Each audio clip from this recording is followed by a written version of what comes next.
د بېنظیرې د روپو لپاره به ډیجیټل ویلیټ اکاونټ څنګه جوړو ځکه دې ځل چې کم قسط تاسو ته میلاویږي نو هغه به تاسو ته په ډیجیټل ویلیټ کې میلاویږي نو کله چې د حکومت د طرفه یو اعلان وشي نو په دې کې ګڼکپان هم راوځي او هغه ستاسو نه روپۍ چې دی دا هم وایي نو په دې ویډیو کې له مکمل معلومات در کوم چې تاسو په ډیجیټل ویلیټ اکاونټ چې دی دا به په کومه طریقه باندې جوړوئ او کم کسان چې ستاسو نه روپۍ غواړي نو هغو له روپۍ ورکول پکار دي که نه دي پکار دا ویډیو چې دی دا معلوماتي او د غریبانو دپاره تاسو ویډیو رالی دا مخکې شیر کوئ چې نورو کسان ته هم رسي ځکه په دې ویډیو کې زه ستاسو سره اکثر نور معلومات دي دا هم شیر کم نو ځینې کسان د هغې معلوماتو نه چې دی هغه محرومه شي او بیا وروسته چې دی هغه تپوس کوي تپوس دا کوي چې دا کار چې دی دا به څنګه کوو لکه څنګه چې دی نن سبا زیاتر داسې ګڼکپان دي چې هغه تاسو ته وایي چې موږ به ستاسو د بېنظیر روپۍ شروع کړو او موږ له دومره روپۍ راکوئ 15,000 راکوئ 6,000 راکوئ 10,000 روپۍ راکوئ نو ستاسو روپۍ چې دی دا به شروع کړو نو په دې طریقه باندې چې دی روپۍ نه شروع کېږي تاسو دفتر ته لاړ شئ او هلته تاسو کم رجسټریشن وکړئ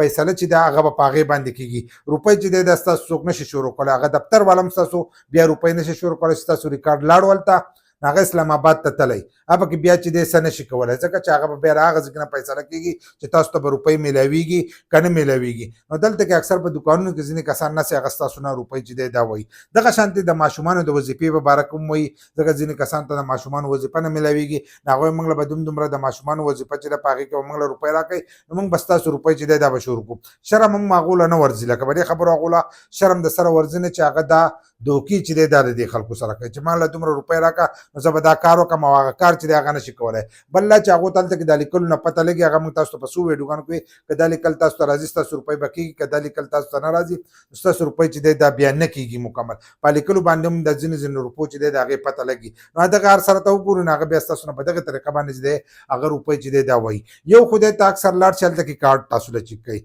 کارډ چیک کوي کارډ تاسو په خپله هم چیک کولی شئ خو نه تاسو به دوکاندار چیک کوئ نو اکثر ځینې دوکانداران چې 50 روپۍ علي 100 روپۍ علي نو هغه به لازم اخلي ځکه چې هغه خپل وخت خو داسې نشي ضایع کولی چې هغه تاسو ته پرېناسته او ټایم په ټایم چې دی هغه ستاسو کارډونه ګوري نو که دغه تاسو کارډونه پې چیک کوئ نو هغه به روپۍ چې دی دا به نه لازم اخلي دغه کارونه چې څوک پرې نه کوي چې یو کس په تا ته ناست او پرې کارونه به لکه ځان په خپله تاسو هم چیک کولی شئ د هغې ښه طریقه ده چې موږ درته خوري دی چې په هغې طریقه باندې تاسو خپل کارډونه چې دی دا چیک کولی شئ نو که دغې هغه اخلي نه جدا خبره ده بل لا په روپو کې ځینې اخلي نو په روپو کې د هغو له طرفه وینا شوې ده چې نه به اخیستی کېږي خو چې موږ تپوس کړی هغه وایي زیاتې روپۍ چې دي دا موږ بندي کړي نو د دې د وجې نه دغه روپۍ چې دی دا زموږ حق کېږي نو په ځینې ځایونو کې 100-200 روپۍ چې دی دا اخلي بیا هم صحیح ده خو ځینې چې دی هغه بیخي ناجایزه کوي 500,000-2,000 روپۍ چې دی دا اخلي نو د هغې کسانو خلاف چې دی د هغو کاروایي لازم کول پکار ده حکومت دې ځله ویلي دي چې تاسو ته به دې ځله چې کم قسط میلاویږي هغه به تاسو ته په ډیجیټل ویلیټ کې چې دی به دې کې میلاویږي نو د دې نه مخکې موږ تاسو ته په څو ویډیوګانو کې وویل چې تاسو په کومه طریقه باندې چې دی اکاونټ په کولاوئ خو ځینې کسان بار بار بیا هم دا تپوس کوي چې اکاونټ څنګه دی اکاونټ به څنګه کولاویږي موږ ځان نه پلانی اکاونټ چې دی دا کولاو کړی د هغه اکاونټ په کار کوي که نه کوي دغه شانتې موږ دوکاندار له تلو هغه راله اکاونټ کولاو کړو دغه اکاونټ په کار کوي که به نه کوي نو دغه معلومات چې دي دا له زه په دې ویډیو کې در کوم چې تاسو په دې باندې پوه وئ ما تاسو څو پیرې وي چې دا 6 بینکونه دي په هغه بینکونو کې چې دی اکاونټ کولاوېده دي خو داسې نه دي چې هغه 6 بینکونه دي او هغه 6 باندې بینکونه ستاسو په علاقه کې چې دی دا کار کوي ستاسو په علاقه کې به یو بینک کار کوي مثلا جیس کیش کوي ټیلنار کوي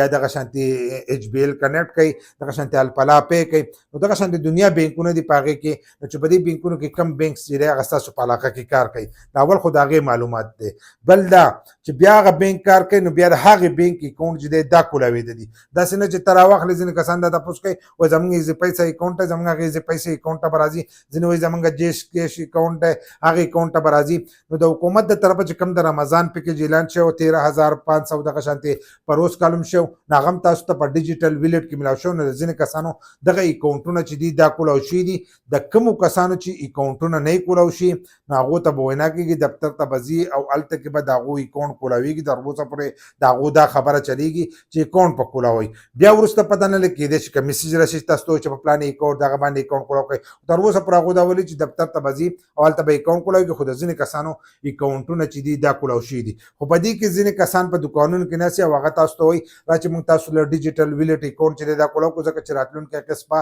تاسو ته په ډیجیټل ویلیټ کې میلاویږي نو کم کسان چې تاسو ته دا خبره کوي چې راځي زه له اکاونټ کولاو کړم نو دغه کس چې دی دا ګڼکپ دی او هغه ستاسو نه روپۍ چې دی دا اخلي روپۍ نه اخلي 100 یا 200 یا 500 یا 1000 روپۍ چې دي دا نه واخله وایي تاسو له موږ اکاونټ کولاو نو دغه کسان چې تاسو له کوم اکاونټ کولوئ نو دغه اکاونټ چې دی دا هم په دې کې کار نه کوي. بل دا د بېنظیرې چې کمې روپۍ دي دا ټولې چې دي د دې چې کم کار کېږي دا مکمل فری کېږي. که سیم راغسته شي که رجسټریشن شي دغه شانتې که اکاونټ کولوی شي که هر څه شي دا مکمل پرې کېږي ځکه دا د غریبانو پروګرام دی نو دا چې دی دا به مکمل پرې کېږي او غریب ته چې دی دغه سهولت چې دی دا ورکړی کېږي چې د دې هر شی چې دی دا به مکمل پرې. په دې کې ځینې مالدار دي چې هغه د دې دپاره چې دی هغه روپۍ ورکوي نو دغه شان د غریبانو نه چې دی هم روپۍ والا کېږي نو په دې شیزونو کې به د سره روپۍ چې دی دا به نه ورکوئ ستاسو کار چې دی په غیر روپو نه چې دی دا به کېږي.